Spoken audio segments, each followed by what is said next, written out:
മനുഷ്യനും മൃഗങ്ങളും കൂടി ഒരു 100 കിലോമീറ്റർ ഒട്ടപ്പന്തയം നടത്തിയാൽ ആരാ മുന്നിലെത്തുക? ഇതിൻ്റെ ഒരു ഡെമോൺസ്ട്രേഷൻ എനിക്ക് കാണിച്ചതാ. ഉണ്ട്, സിംഹമുണ്ട്, ഒട്ടകമുണ്ട്, കുതിരയുണ്ട്, സ്വാഭാവികമായിട്ടും ചീറ്റ മുന്നിലാണ്. പക്ഷേ ചീറ്റയ്ക്ക് പരിധിയിട്ടത് മനസ്സിലാക്കണം. 100 കിലോമീറ്ററാണ്. 100 കിലോമീറ്റർ പറഞ്ഞാൽ അത് പിന്നെ കുതിരയ്ക്ക് പറ്റൂ. എന്താ കുതിര മുന്നോട്ട് പോയിക്കൊണ്ടിരിക്കുക? അല്ല, ഒട്ടകപ്പക്ഷി കുതിരയും മറികടന്നുകൊണ്ട് മുന്നോട്ട് പോയിക്കൊണ്ടിരിക്കുകയാണ്. ആദ്യഘട്ടത്തിൽ ഇതാ ഒട്ടകപ്പക്ഷി ജയിച്ചിട്ടുണ്ട്. അല്ല, ഇത് നോക്ക്, ഒട്ടകം കാരണം കുതിരയുടെ സ്റ്റാമിന തീർന്നു. 100 കിലോമീറ്റർ അല്ലേ? അവിടെ വിജയിക്കാൻ പറ്റുന്നത് ഒട്ടകത്തിനാ. ബാക്കിയുള്ളൊരിതാ സിംഹം. വേറൊരാള് മുകളിൽ. ആരത്? മനുഷ്യൻ.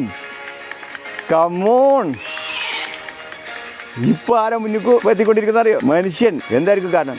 നിങ്ങൾ ആലോചിച്ച് നോക്ക്. ഇവിടെ മറ്റ് മൃഗങ്ങളെല്ലാം പുറകോട്ട് പോയി, മനുഷ്യൻ ഇതാ മുന്നോട്ട് പോയിക്കൊണ്ടിരിക്കുന്നു. എത്രയോ കാലം മുന്നോട്ട് പോയിക്കൊണ്ടിരിക്കുന്നു. അവസാനം മനുഷ്യൻ വിജയിച്ചിരിക്കുന്നു. എന്തായിരിക്കും കാരണം?